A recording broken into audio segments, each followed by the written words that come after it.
Welcome to episode 532 of Salsidoparanormal, and tonight I'm continuing my review of the complete books of Charles Fort.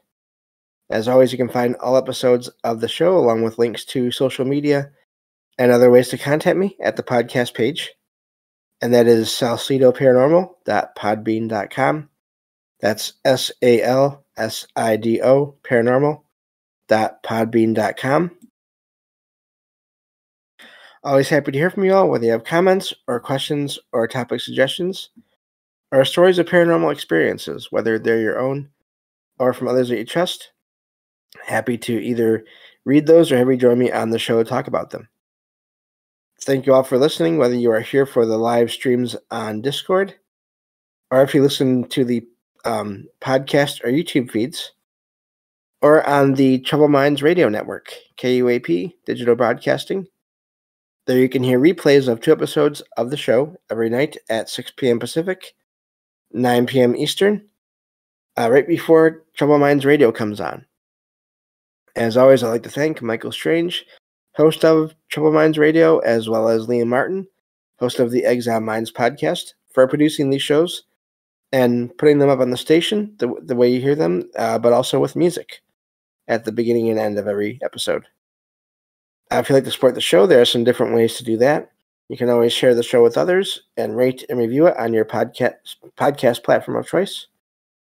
You can also find some paranormal fiction and nonfiction books I've written over on Amazon.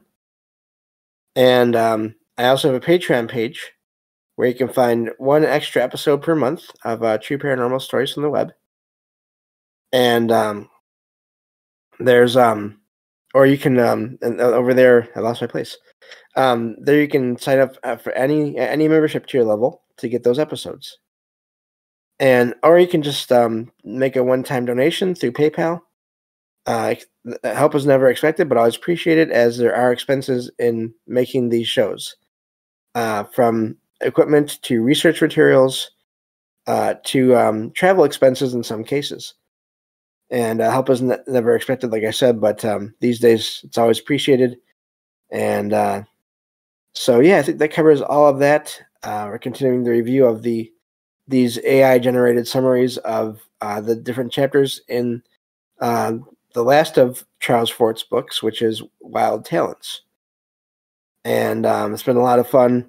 Also, just so everyone knows, I will be back to doing the True Paranormal Stories from the Web episodes next week.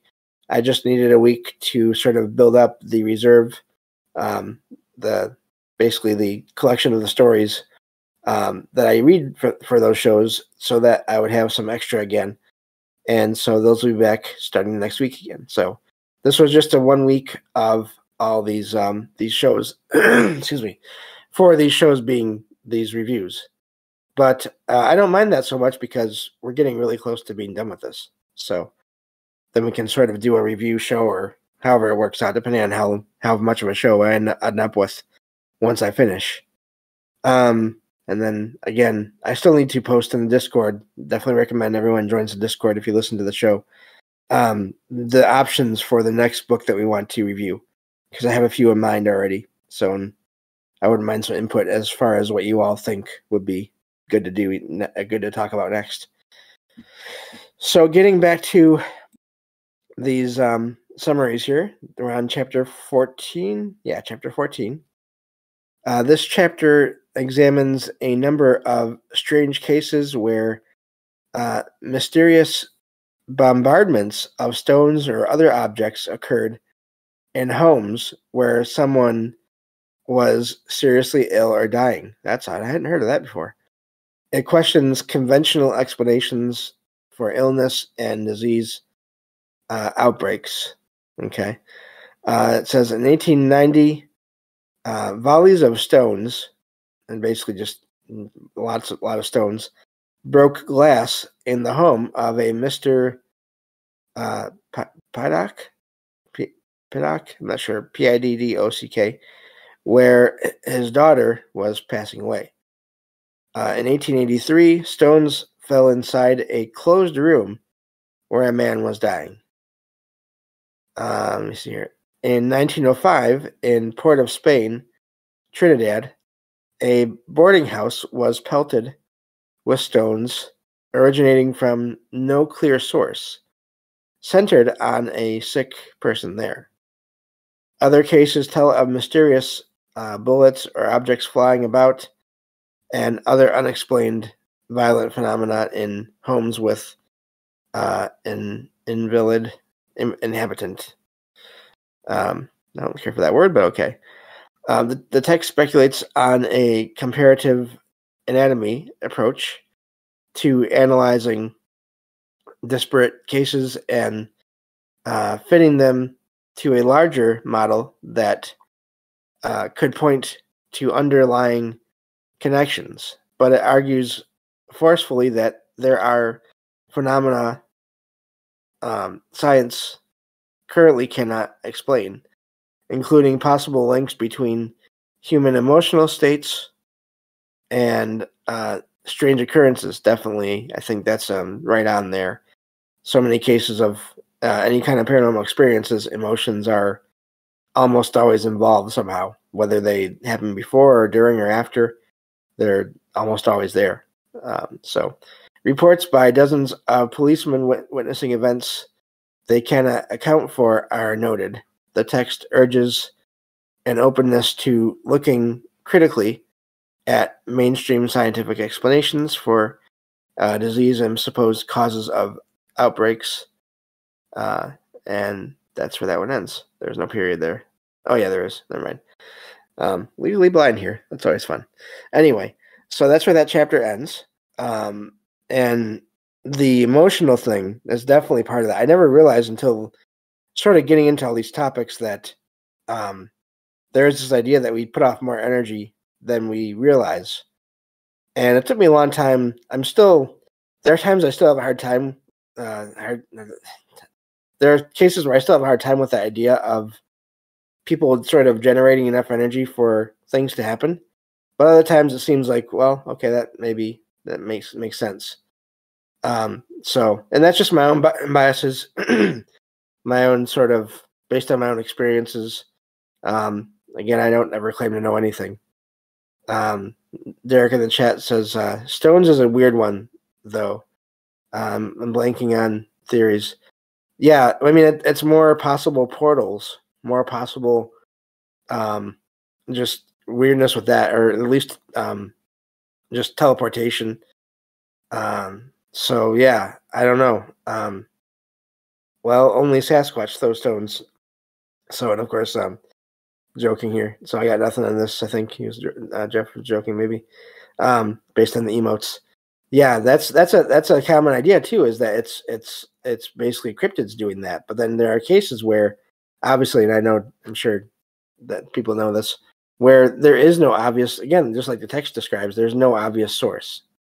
So I don't doubt that in some cases it can be cryptids, can be Sasquatch, Bigfoot, but then in others, I wonder if that's, as usual, I don't think that's the only explanation for anything. So, getting back to the material here, but yeah, the stones, I hadn't heard of the connection. I've heard plenty of cases of objects flying around, but I hadn't heard of the connection with people being sort of ill or passing away around the same time. That is odd. I wonder if that's sort of just a gathering of so much energy and maybe entities that it sort of leads to these different things happening. Because there are plenty of stories of more, I don't want to say minor, but other things happening that don't involve stones and things flying around. People having apparitions. Yeah, like a reverse of paying the ferryman with coins. Yeah, Derek in the chat there. Maybe somebody is taking souls and leaving rocks. That's an idea. That's wow. And I mean, stones, they have energy in some cases, probably a lot of cases. So, but anyway, yeah, I don't know. I wonder what kind of yeah. That's a rabbit hole to go down. Thank you for that, Derek. But anyway, so let me get to the next chapter here, and we'll go from there. Chapter 15. This chapter is examines strange cases of explosive and fire-related phenomena, questioning conventional explanations. It sees connections between some of the occurrences and emotional states of people nearby. So he was into that idea again. He continues to, and this isn't really, I'm not saying the further back you go, the less intelligent people are. But this was the first time I've heard of this from this far back. Anyway, specific cases discussed include, poltergeist-like disturbances in a Chicago home in 1900, basically, including repeated explosive sounds at human height levels. From 1905 to 1908, detonations like bomb blasts heard in a British woman's house. In 1880 in Minnesota, an apparent psychic bomb, in quotation marks, blew through a house wall, injuring a resident. An 1925 case of a young London boy grievously harmed in a mysterious house explosion. The sudden, tremendous 1910 explosion that destroyed a London home just vacated by its owners. The 1885 account of a man in India witnessing an explosion and mist, defying explanation. Mists are also something that happens in a lot of in and around and before, during, and after paranormal events, apparently. The 1931 demonstration of a German inventor exploding munitions from afar with anti-war rays. That's an odd one. The lethal 1931 explosion concentrated under a California woman's bed. That's odd. A spate of inexplicable coal explosions in England, France, and elsewhere in 1921 to 1923, seen by some as related to miners' grievances. It's minor as in coal miner. And so the chapter speculates on vengeful motives and destructive desires being connected to violent phenomena manifesting at a distance from their source. It sees the explosions as evidence that psychic bombs, in quotation marks there, might be tossed by mystical means. So listen to that, and I mean, just think of all that is something we hear about so much now. And that is just really amazing, that whole idea. I'm looking at the chat here. Jeff in the chat says, or throwing coins in a well for good luck. Yeah, going back to that last chapter. PDG in the chat says, gosh, I've been stuck in a ice fog. Thanks, James. Yeah, sorry. But anyway, so yeah, that's a really amazing chapter there. Just continuing the idea of people being able to just give off energy that can cause all these odd events. And so yeah, that's just more of that, and going back to the 1800s to early 1900s.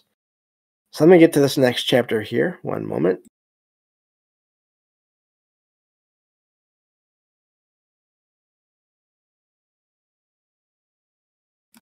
All right, my nose has been bothering me tonight, so sorry about that, everyone. Moving on to chapter, looks like 16. Yep, okay. This chapter reflects on the human tendency to always try to solve mysteries, when in an ultimate sense, there are no real solutions. It sees problems, solutions, social issues, and intellectual theories as part of the same shifting something nothing, in quotation marks there, something dash nothing, nature of existence. It discusses how elements come together in creative syntheses where minerals forming crystals, biological adaptation, or human ideas and theories taking shape. It compares this to how Charles Fort is assembling and arranging various curious data, not necessarily aiming at a practical purpose, but simply an aesthetic composition. The chapter examines how even supposedly useless, in quotation marks, intellectual exercises like Einstein's relativity theories, oh yeah, useless. Anyway, I'm joking there, ended up having unintended uses and consequences. It considers the possibility that the strange phenomena discussed, like psychokinetic events, may someday turn out to have unanticipated practical practical applications. But this is not Charles Fort's primary intent. So let me see. Ultimately, the chapter rejects the notion that mysteries must be solved, in quotation marks, instead seeing a kind of beauty in accepting the unexplained as part of life's kaleidoscopic variety, without demanding definitive solutions. The aim is appreciating phenomena for their own sake. And let me see here. Yep, that's it for that chapter. And I love that chapter. I love that idea, those ideas. Excuse me. I sort of have started to take more and more of that approach when it comes to all these things. I'm okay with not knowing what everything is, because there's just so much. How is one person supposed to know what is causing all these things to happen? How is even any kind of society at any point in time supposed to know all the things that are happening? I don't think that's possible. So I think we make progress, and actually I really think that, overall the species makes steps forward and backward and all around. And so yeah, I like that summary, and I like sort of those ideas there.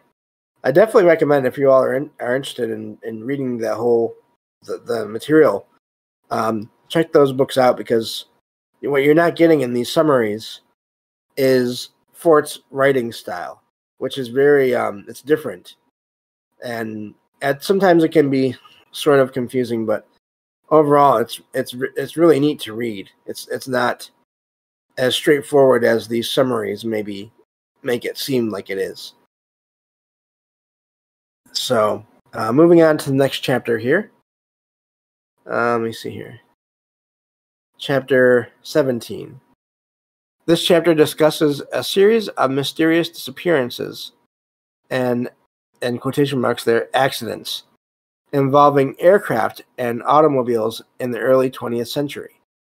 Some specific cases covered are as follows.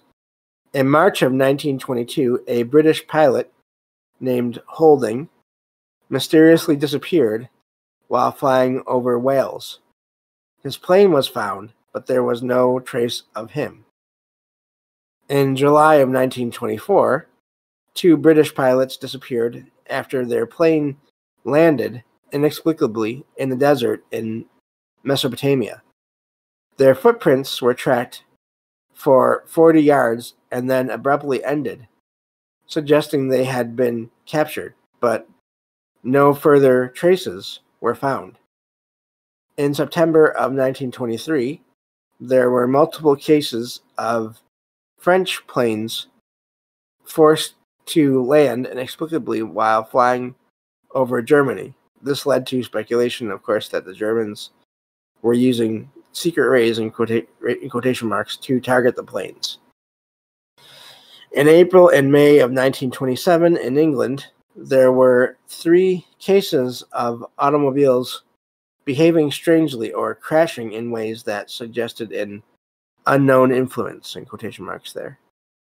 In October of 1930, around 40 cars were mysteriously stalled on a road 1930 in Saxony, Germany, also suggesting secret experiments with rays. The chapter notes various theories floated to explain these incidents, including wireless radio rays, wireless/radio rays, powerful new rays that can stop engines, and other occult explanations, but most are dismissed by experts. The cases remain unsolved mysteries.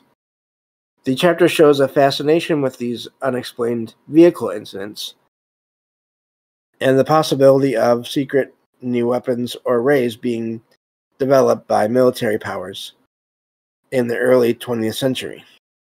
But it ultimately presents no definitive explanations. So that's that chapter. I had never heard of vehicles that far back. Whoops, I just opened the wrong program. That's all right. That far back being affected or having issues like that. Multiple, I think it said like 30 or 40 cars. And this is back before any kind of computers, as far as I know. So, I mean, hardly any electronics going on there, I think. And so, yeah, I don't know if it's powerful rays or not, but some kind of force. I wonder if electromagnetic forces would have stopped vehicles that far back. I don't know. So, Derek in the chat says, I love how powerful rays are the peak of sci-fi technology for that time. We aren't far off, I don't think, but it's framed way differently, at least. Yeah, definitely.